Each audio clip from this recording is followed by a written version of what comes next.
A monk told Joshu, "I have just entered the monastery. Teach me." Joshu asked, "Have you eaten your rice porridge?" The monk replied, "I have eaten." Joshu said, "Then wash your bowl." Now, if I were a Zen master, like the Zen master Sensei or Master Nagi talked about last week, I might just get up and leave. But alas, I'm not. So I'm going to sit and talk. Sorry for you. My apologies. So good evening, one and all you fellow Zen path trekkers, and those of you that may be following another path. A warm welcome, and it is pretty warm, to Businji, Buddha Essence Temple, on this late spring evening in the heart of Koreatown, the last day of May, only 20 days away from the summer solstice. Time marches on. Special welcome to any of you that are new to us. Is there anybody new to us that hasn't been here before? I think I recognize everybody. Well, I hope you're all feeling well, because I know I am. I'm still kind of in the afterglow of last week's sesshin. It was really a wonderful experience, albeit maybe physically a little painful for many of us.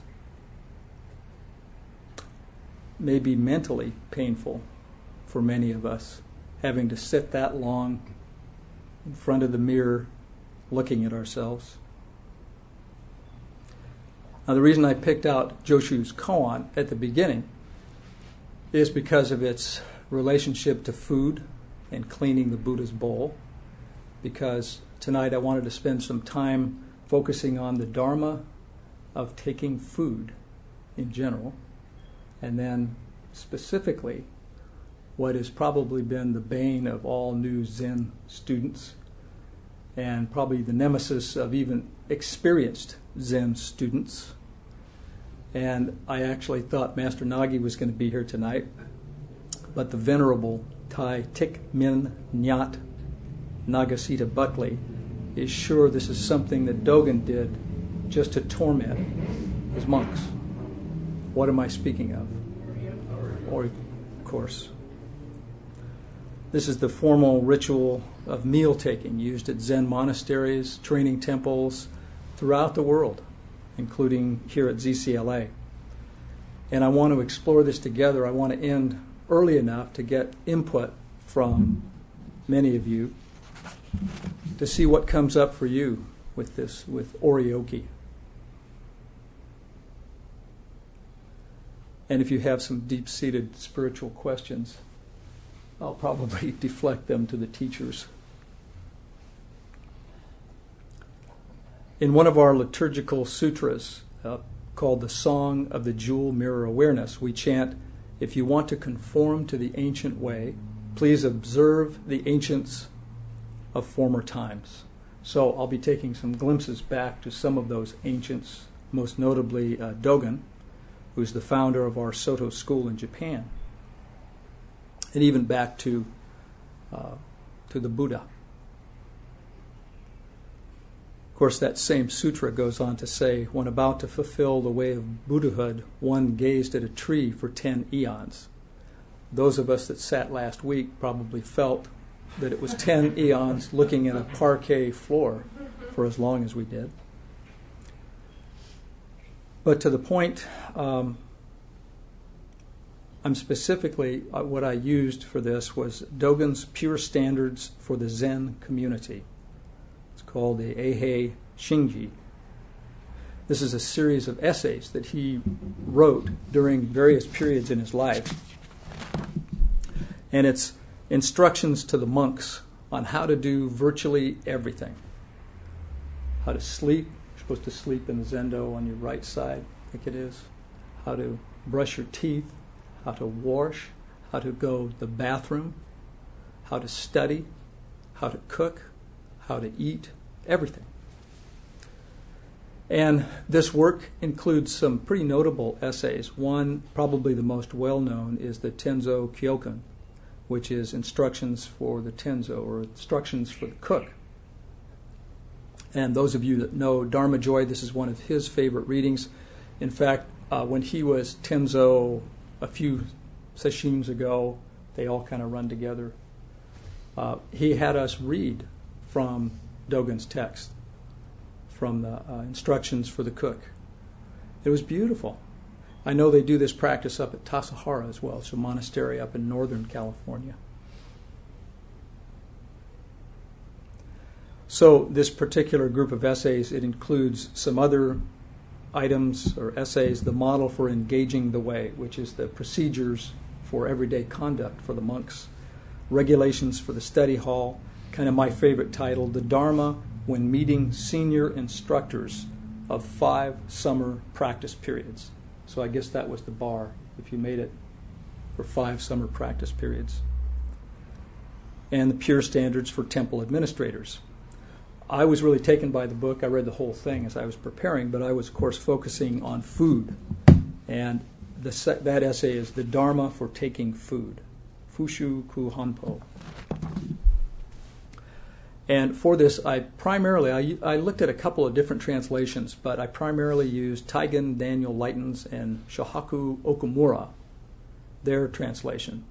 Taigen, some of us know, is a priest and teacher up at Green Gulch, which is another Zen center up north of San Francisco. Shohaku is chief priest and head teacher at the Minnesota Zen Meditation Center. Those are old positions. They're old what? Old positions. Old. Taigen is in Chicago Zen Center, and Shohaku is in his center in Indiana. They've moved. It moved on. All of life. Life has changed. So maybe a couple of years ago, I think it was, this same team had done another Dogen translation, and it was the Eihei Koroku, Dogen's extensive record. And it is very extensive, 700 pages long. Dogen was amazingly prolific. His big work, the Shobogenzo's, 95 fascicles about everything from monastic practice to philosophy of Buddhism, language, being, and time. It can be pretty heavy reading if any of you have tried to read Dogen. I'm only halfway through the Shobogenzo.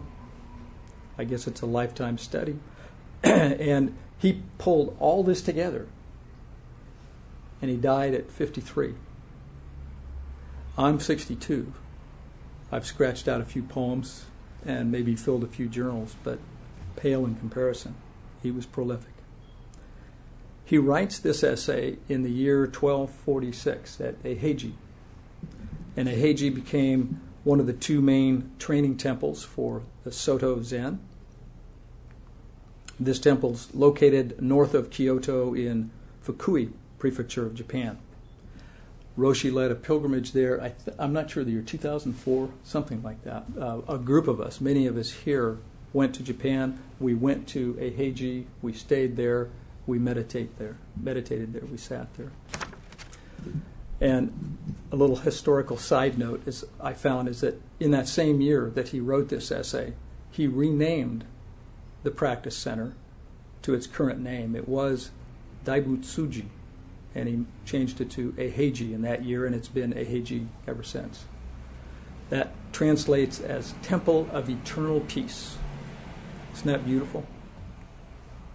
I'm sure some of the monks over the centuries didn't think it was so eternally peaceful. Eating, taking food, it's pretty mundane, pretty routine, the stuff of everyday life. Obviously, we're all doing it because we made it into the Dharma hall. But when you do this practice long enough, you'll kind of notice that Zen places a tremendous amount of emphasis on the activities of daily life. Roshi John Daido Lori observed Dogen saying that Dogen used the everyday activities of life as sacred liturgy. This is ultimately what Zen practice is all about: descending the mountain, manifesting that which has been realized in everything we do. Zen practice is not an activity that takes place in the world. Rather, it is the activity of the world itself. And I like all this emphasis on the mundane. The longer I do this practice, personally, the more I'm in just awe and amazement of the 10,000 things that I never thought I would be in amazement of. I am.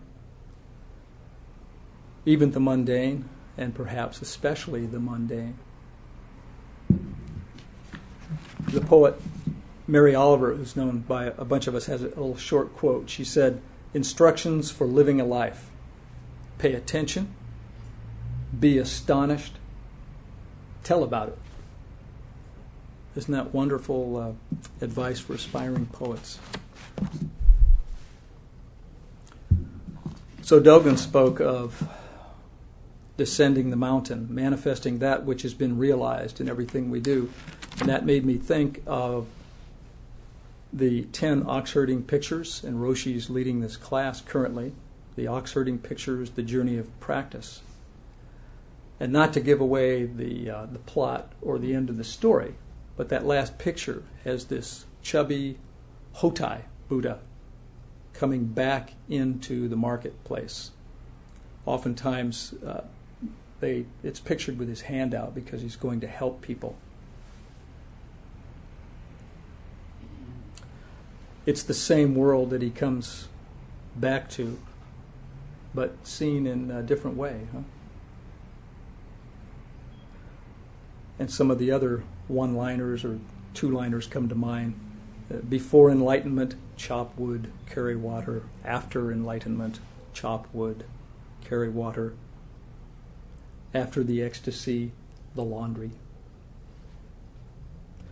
And it's amazing how much our teachers and the teachings repeat themselves with these similar themes over and over and over. You think they're trying to tell us something? I thought about it and I said, it's no wonder that there aren't more stories of the Zen teachers or masters clobbering their students over the head. They probably just lost their patience.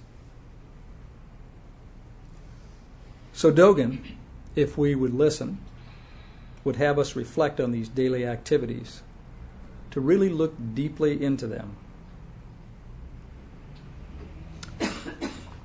But does the general population tend to do that? To really reflect on the activities of their life and what the ramifications may be to others? I remember back to a class in the 70s at Cal State Northridge, and we're all young students. We are idealistic, gung-ho. We are going to change the world. This class was led by the head of the Religious Studies Department, a Dr. Robert Schaffner. The class was Religion and Existentialism. Schaffner was a character. He came to class in a three-piece suit every day with motorcycle boots on because he rode a motorcycle, lived in Camarillo, and made the commute to Cal State Northridge each day. And about that same time, around that time, Zen and the Art of Motorcycle Maintenance was out. And of course, he took to that in his mind, and he said as much, that was the greatest piece of Western literature of our modern time. He liked motorcycles. But what we were doing was talking about environmental issues which weren't as popular as they are now. And again, we're ready to get things going. But he said, do you think the guys driving those huge RVs are going to stop and think about this and make a change? Probably not. So that struck me. Of course, that said, I drive all the way from San Luis Obispo most weekends to get here. So I have kind of a large environmental footprint, if you will. But I chalk it up as the cost of awakening. But Zen students are encouraged to do this. In fact, it's expected of us to reflect and closely examine our lives. And we're talking of food tonight. Our meal gatha, which we also use in the Oryoki practice, begins, let us reflect on the efforts that brought us this food and consider how it comes to us. Another version I've seen, it says, first, 72 laborers brought us this food. We should know how it comes to us. But how many of us stop to do that? It's at the very beginning of the chant, so we don't pause, we just kind of roll on. So I want to pause right now. I want you to all close your eyes, and we're going to do a brief exercise. Think about your last meal. Visualize what was on your plate, in your glass, in your cup, whether it was a fast food meal or at a restaurant of some kind, or you ate at home. Now take just one of the items from that meal and go back with them.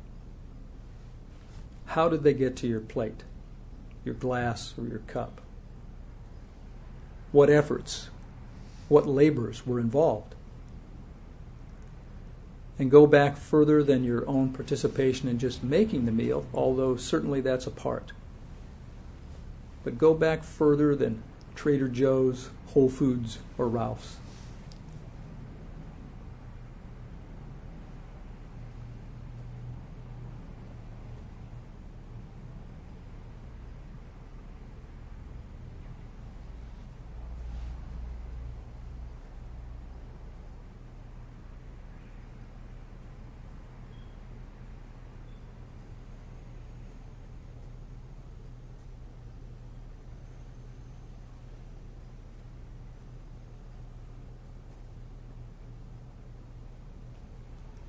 Okay, so how far back did you go? If it was produce, did you make it back to the grocery store? Think about the truckers that truck the produce from the fields to the grocery store. Think about the checkout person. Go back to the pickers or the picking machine.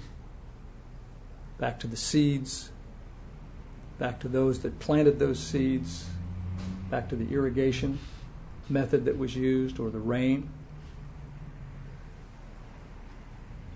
If you picked out beef, did you go to the butcher's section where they packaged the beef? To the truckers that brought them from the meat packing plant? The slaughterhouse, back further to the feedlot, the truckers that brought the cows from the ranches to the feedlot.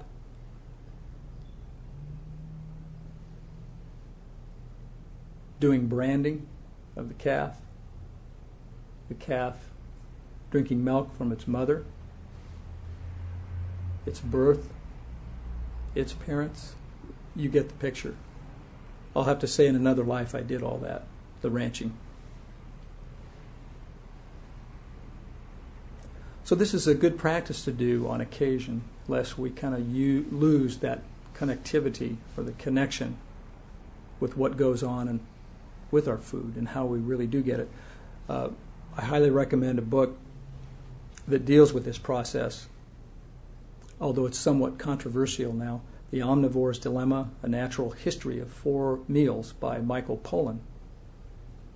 And I'm not saying that I agree or disagree with the politics that have risen around the book or his opinion, but what I'm looking at is his process, what he does. If any of you have read this, it goes back, takes 4 meals, just as the title suggests, and he delves back into them deeply. I think there's one is it's been a while since I read it, but I think one is a McDonald's meal, and it's a beef patty. He buys a cow and takes the cow through the whole process. He goes on one of the meals hunting for boar, picking wild mushrooms. But point is that he just goes and gets into it. Most of us don't do that, but expanding our awareness of this whole process. And as I was doing all of this, what came to mind was a chapter from Thich Nhat Hanh's The Heart of Understanding, commentaries on the Prajna Paramita Heart Sutra. We're using this, or we did use this, out at California Men's Colony, the prison where I work, where we had a study group and we studied the Heart Sutra. This first chapter is called Interbeing. It's a word he made up. It doesn't really exist. But what he's doing is speaking to the piece of paper that you are reading in his book, in this first chapter, Interbeing. He writes, and this grabbed me right away because I do like to write poetry. He says, if you are a poet, you will see that there is a cloud floating in this sheet of paper. Without a cloud, there will be no rain. Without rain, the trees cannot grow. And without trees, we cannot make the paper. The cloud is essential for the paper to exist. If the cloud is not here, the sheet of paper cannot be here either. So we can say that the clouds and the paper are interbe. Interbeing, he says, is a word that is not in the dictionary yet, but if we combine the prefix inter with the verb to be, we have a new verb, interbe. Then he goes on and looks at this even more deeply. He goes in looking at the sunlight that's necessary. He goes in looking at the logger who took the tree down, to the wheat that was grown to make the bread to feed the logger, to the logger's parents. He goes into your mind, the reader's mind, and his mind. Everything coexists with the sheet of paper. As thin as this sheet of paper is, it contains everything in the universe. If you try to take one of the elements out, if you take one of the elements out of the equation, there cannot be the sheet of paper. Isn't it the same with our food? This interconnectedness?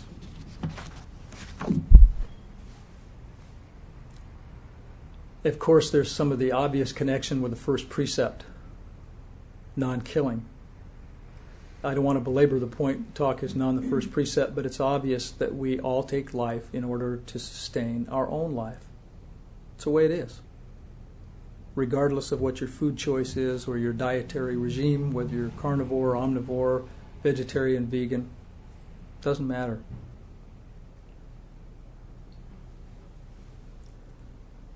And I'm not meaning to be whatsoever disrespectful to veterans. We just had Memorial Day celebrating the men and women that lost their lives during conflicts of war for the rest of us.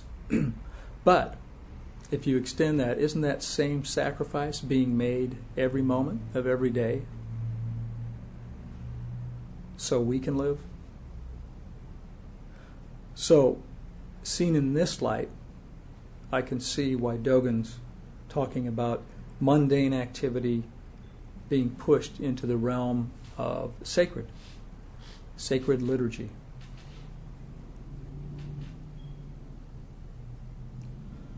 The Fushu Kohanpo, the Dharma for taking food, begins with a quote from the Vimalakirti Sutra, and that's a sutra that we studied, if you remember, with Sensei Kodo when she was here last year. It says, if you can remain the same with food, all dharmas also remain the same. If all dharmas are the same, then also with food you will remain the same. Immediately after that, Dogen says, just let Dharma be the same as food, and let food be the same as Dharma. Now, this Dharma that Dogen's speaking of is, of course, one of the three treasures, Buddha, Dharma, Sangha. But he's looking at these things at the two different levels. Most of us have heard about that. You look at Buddha, there's, of course, the historical Buddha 2,500 years ago, but we're all Buddhas, so you can also look at it as all sentient beings. In a similar vein, Dharma is both the specific teachings of the historical Buddha, but it can be extended to include the 10,000 things, as they call it. In other words, all phenomena in our universe, lock, stock, and barrel. Sangha, likewise, can be looked at the historical group that was with Buddha, his community, but expanding that, the broader context, it includes our Sangha, those of us here now, Sanghas all over the world, communities, countries, nations, all sentient beings. So with that in mind, here is what Dogen goes on to say. For this reason, if Dharma is the Dharma nature, then a meal also is the Dharma nature. If Dharma is thusness, food is likewise thusness. If Dharma is one mind, a meal is also one mind. If Dharma is enlightenment, food is enlightenment. Therefore, the act of eating constitutes the truth of all dharmas. At the very moment we eat, we are possessed of ultimate reality, he says. Ultimate reality, essence, substance, energy, activity, and causation. So Dharma is eating, and eating is Dharma.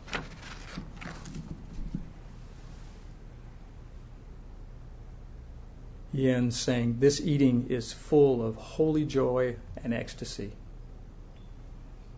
I've also saw in one of the other translations, the line was translated as, this food is the fulfillment that is the joy of Dharma and the delight of meditation.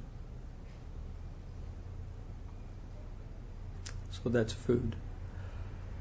How many here are not experienced in oryoki, the formal meal taking? Mary, you must be. I guess you're always upstairs when we're downstairs eating.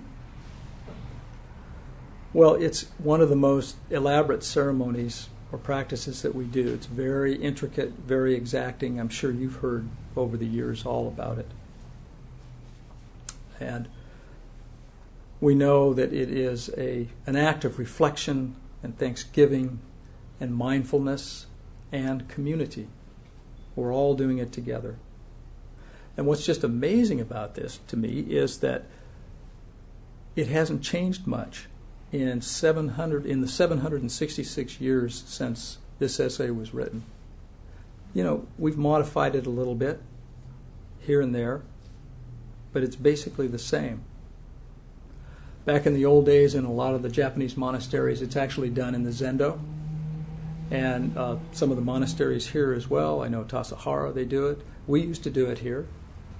But I think it's kindler and gentler here with our graying Sangha population. It's a little easier for us to eat in the Sangha house.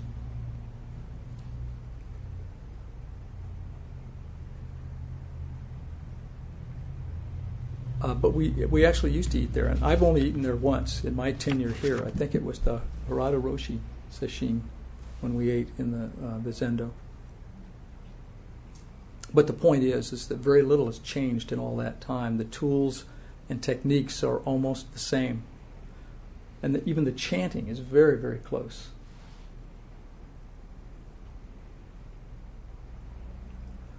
So I won't go into a lot of detail about this, Mary, but basically you've seen the bowls are wrapped.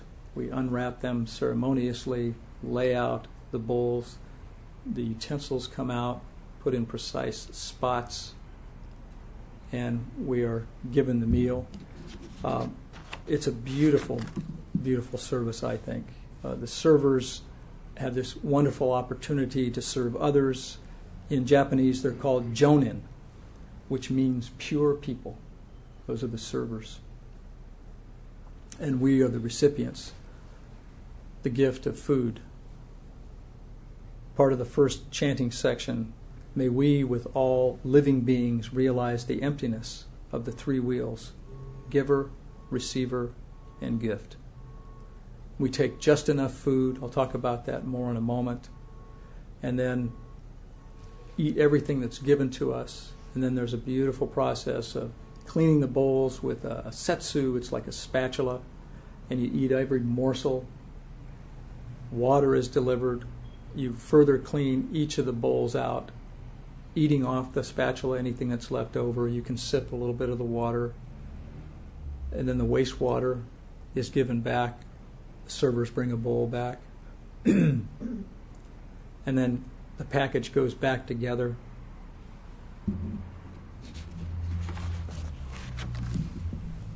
And it's just, I think it's beautiful. We begin together, we end together.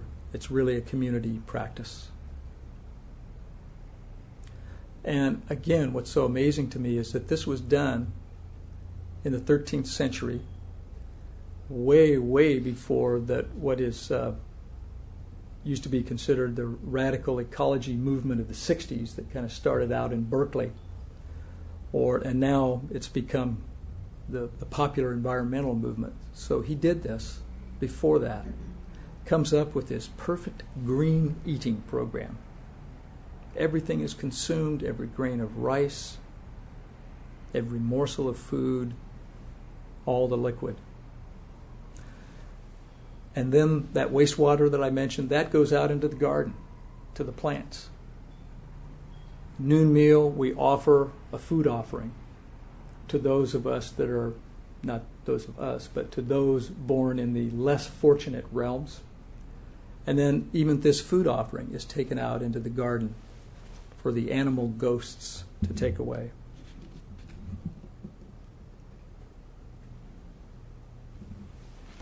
And I'm always taken by this stuff, so I really enjoyed reading all of this. Dogen is, of course, credited with the Oryoki practice from Japan, but it goes back way further than that. And in fact, he was trying to emulate the Chinese monasteries over 1,000 years old, and even further back to Buddha's time.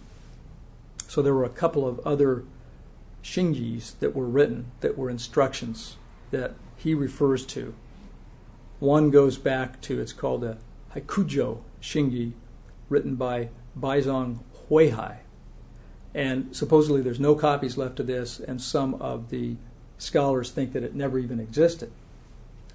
But this same supposed author, Baizhang, is famous for his saying about a day of no work is a day of no food, which kind of set the bar for the Zen work ethic.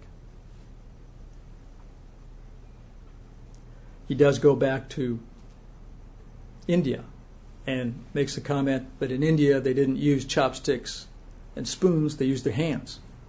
But he kind of uses the excuse that there's no great masters that we can learn from that can teach us the proper way to roll rice with our hands. Therefore, we're adapting it to the culture of their time, being able to use spoons and chopsticks. So it makes me think, knowing that Buddhism kind of adapts itself to wherever it blossoms. Maybe at some point we'll actually lose chopsticks here because that's not really an American custom. I hope not, but who knows what the future will bring. Let's take a look at the word oryoki. I saw a few translations. It means container for the appropriate amount, or containing just enough. One translations I read actually breaks down the kanji, the symbols. There are three symbols: O, Ryo, Ki. O is the receiver's response to the offering of food.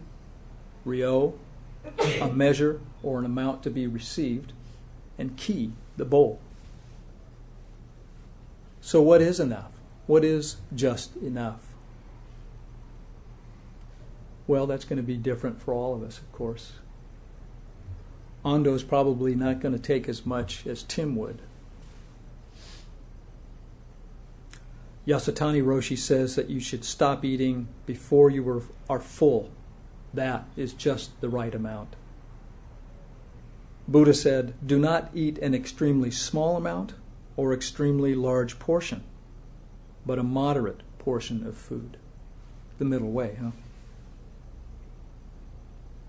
And of course, on a practical level, peer pressure, you don't want to take so much that you're the last one eating.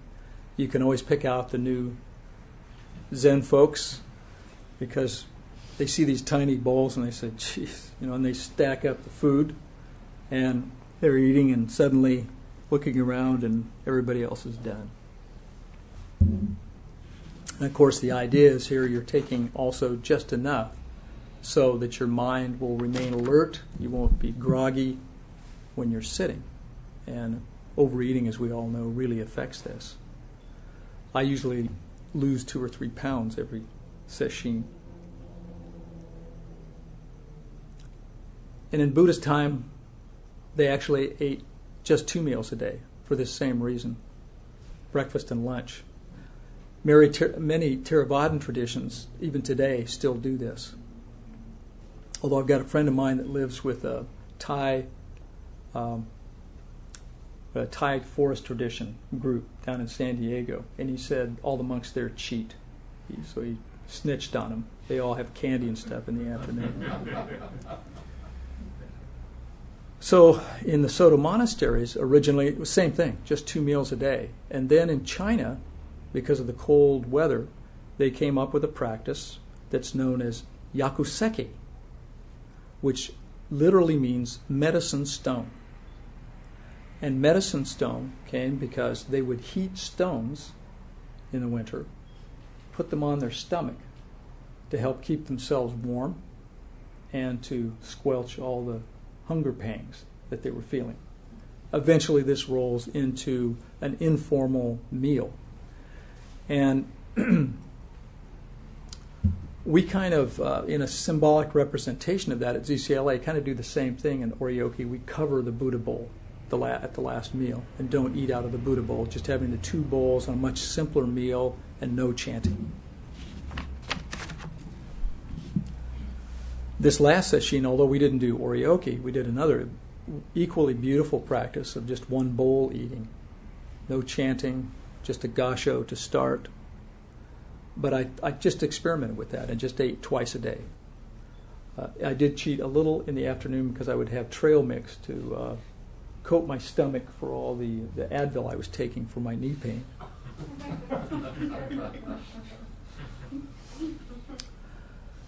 But I found this just enough concept has much larger implications and can be used in so many facets of our life.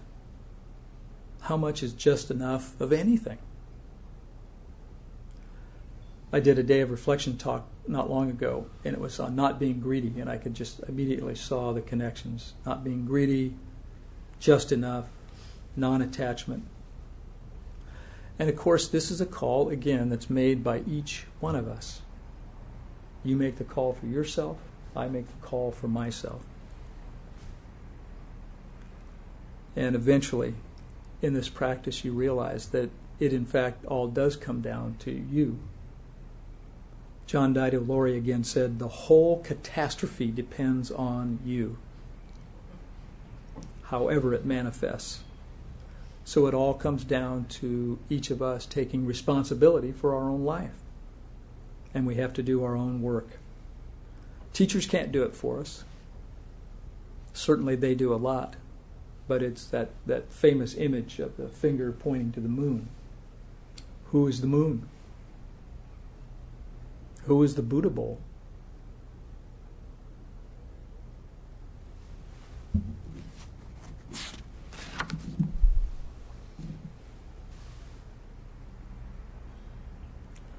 those of us that may be struggling with this, with oryoki, I would just want to give some words of encouragement. It does get better over time. I think it's a lifelong practice. Sensei Koan used to talk to us when we were doing the Buddha Hall service training positions, and he would say that there are really 3 stages of learning. And the first is the mechanical, and I think this applies to oryoki. It's just knowing what to put out, where the chopsticks go, when you're supposed to gasho, how do you tell them you have enough, it's not this, it's this, all those things that you have to get through. And then the second phase is, as he says, concentrating on the art of it, the subtle nuances and the wider connection with the other players, the servers, your neighbors, all the group in the room. Now he claims that eventually you reach a point of no separation. It's between you and the instrument of oryoki. I will admit I have not got there yet. I think I have in a few service positions in the Buddha Hall a few times. But of course, the best way to do any of this is, just like we do in meditation, is practice, practice, and more practice. One of my good friends at CMC just got back from the 90-day Ongo period at Tassajara, where they figured 250 oryoki meals during that period. That's a heck of a way to get good at it. But you will make mistakes, just like we make mistakes in our service position, and we just keep getting back up and trying again. Eventually you do get better. I remember Dharma Joy, one of his favorite Dogen quotes is, "A Zen master's life is one continuous mistake." So I guess that makes us all Zen masters, right? But I can hear Roshi in the back, though, saying, "But Shōgen, they learn from their mistakes."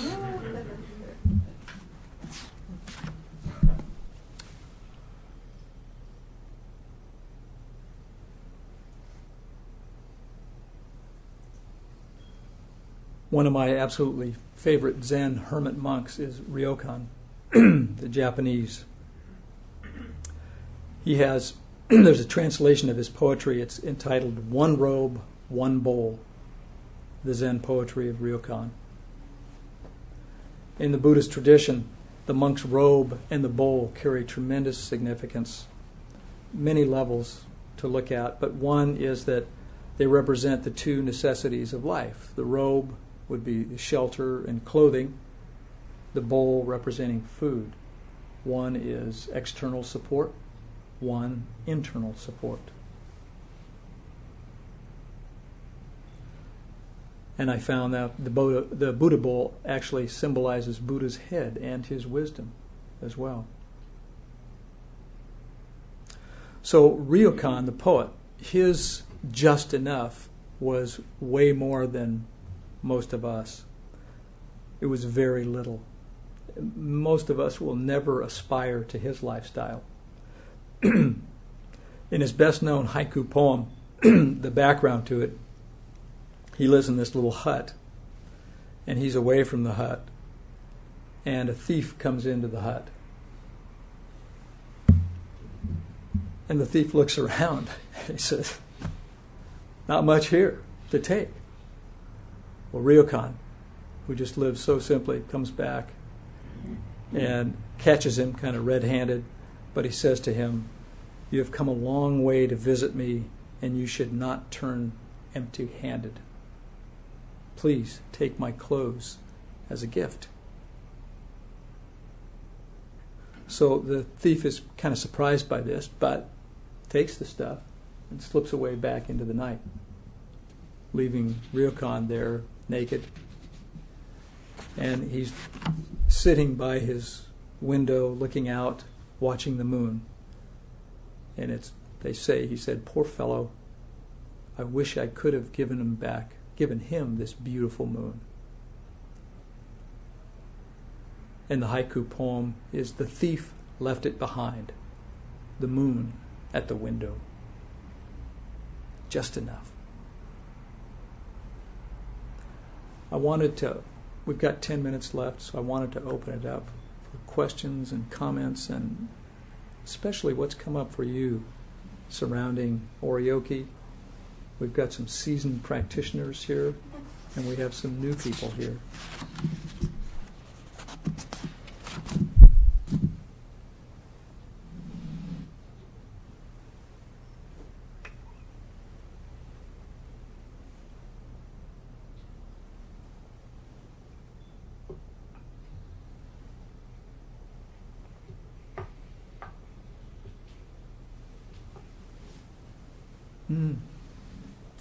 I share your enthusiasm for Oryoki, and I'm just questioning. I may not be right here, so I'm asking. It occurs to me that when we chant the names of at the Oryoki meals. When we chant the names of the Buddhas, Vairochana Buddha, Lochana Buddha. Chant the names of the Buddha, and I don't think we chant them very many other times. We don't chant them at daily service. We chant them at maybe certain ceremonies. Sunday closing. We do a list. But we don't chant them as a regular thing, But we chant them every meal. The meals where we chant. And I don't know, I just think that's interesting that much emphasis is put on the sacred meal taking, food taking thing, that we sacramentalize it to that extent. Is that right? We don't do it very Well, I know I've been with Koan with a hospice patient that was dying, and he did took Jukai. And I know during Jukai we do.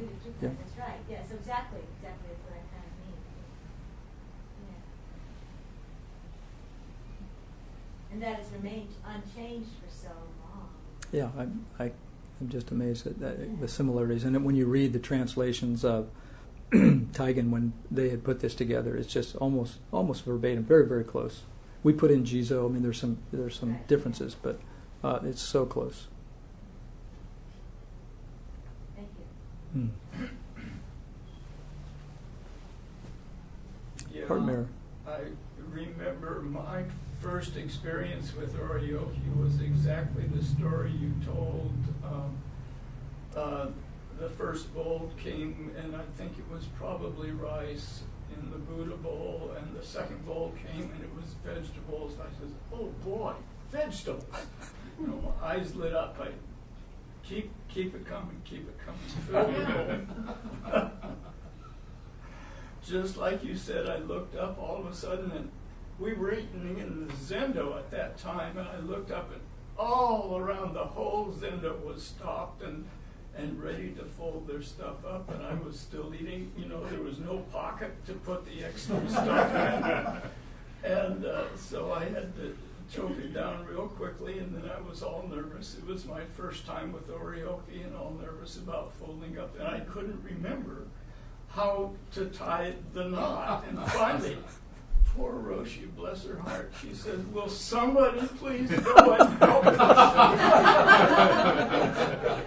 and she sprang up from the seat, came down to help me tie my Oryoki bowls together. It was quite a lesson. Yeah, I was going to say, I had a lot more material. One of the sections was on just that, is that most of us remember our first Oryoki experience. Like all of us knew where we were on 9/11, or when Kennedy was assassinated. Not to make the comparison, but for a lot of us it was pretty traumatic. I've only had one experience for Oryoki, and it was on Zazuke last summer. And there were a whole bunch of people who were doing it. Usually with these things, I'm still a relative newcomer here. You can sort of look out the corner of your eye and see what the bloke next to you is doing, and sort of do that if all else fails. but there were a whole bunch of newcomers, and we were all sitting next to each other. And we were all sort of like looking, and I couldn't figure out that blessed knot to save my life. I mean, I felt like I was trying to pass basic seamanship. I had no clue what to do. Eventually, I just sort of did it and set it there, and I just hoped for the best. I just found it very intimidating and frightening. And I haven't been back since, but I'm keen to try again. Please come back. We don't do that by design, putting people inexperienced. Usually, if we haven't, we kind of space them accordingly, so you can kind of look over to the person at your left or right or across the way and see what they're doing. So I'm sorry. Don't give up. I won't give up. It was a memorable, as you say, experience.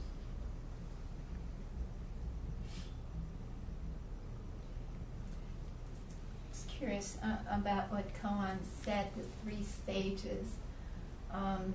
Do you tell me what the time frame is? No, he didn't. 17 years of Oryoki, and that's still first stage in mechanical world. I did ask him about that, and he looked at me and he said, "Shōgen, a long time for you." Yes,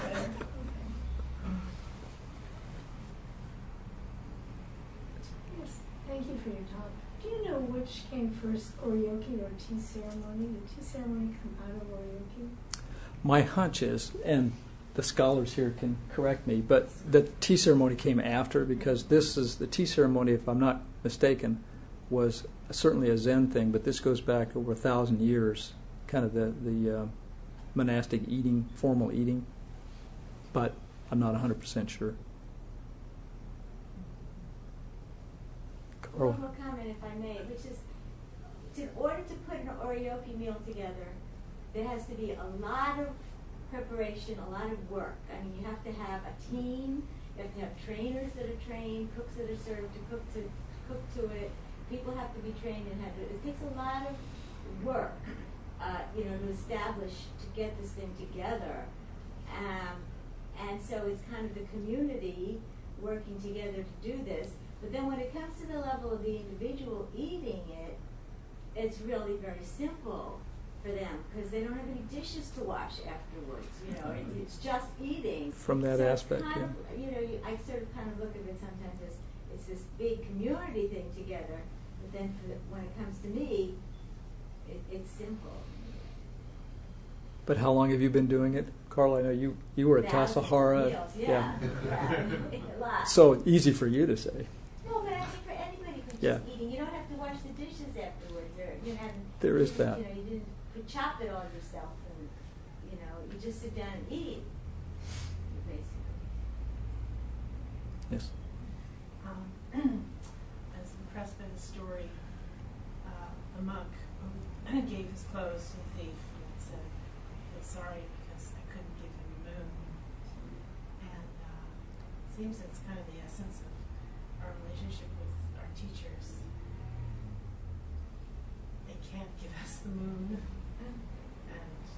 and maybe they'd like to. Maybe we'd like to get it right there in our. But that's not the way I think it works. sometimes Roshi would like to send me to the moon. Get me out of here. You were speaking, thank you for your talk.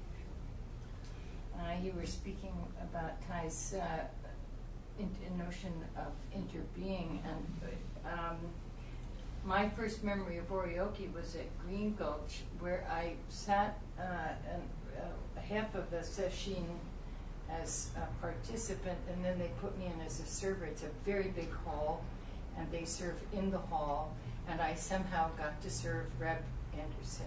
Oh, you did? Yes, I was absolutely terrified that I was going to spill all over him, and you had to go along the floor. I had a bad back. I didn't realize that's the way that was going to work. You had to bend way down and serve 2 people at a time. I thought you had to serve 1 person at a time, and people kept trying to signal to me without. And I didn't, and I thought it was some inner circle signaling that I was missing, so I wanted to wave back or whatever it was. I didn't get the signal. People were being so kindly with me. And then it was so often my experience that I feel like a mother when I'm in oryoki with people that are new to oryoki and they're doing this dyslexic number with trying to get the napkin tied, and it really raises up this absolutely maternal mind of wanting to help. It's like watching your child learn to tie a shoelace. How much, when to come in on that, when to hold back and let people stay with it, stay with the task of it. It's a very, so the interbeing, that careful watching, being so aware of who's struggling, not fixing too fast, but knowing, trying to keep your heart is open in that situation. Right. So it's for me, the whole dance of oryoki, and with new surfers coming in who spill and slobber and do all the things we've all done. And that evokes that same kind of maternal response. So it's actually I find it the sweetest practice we do at CCLA, well and above for me. It moves me in my heart every time. Yeah. Every time. So I'm glad you talked about it. Me too. It. Thank you.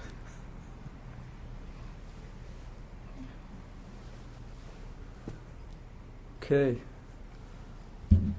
It's after 9 o'clock. So we've spoken about the Dharma of food. There's also a Dharma of Dharma Joy cookies. But that's food or fodder for another talk. We can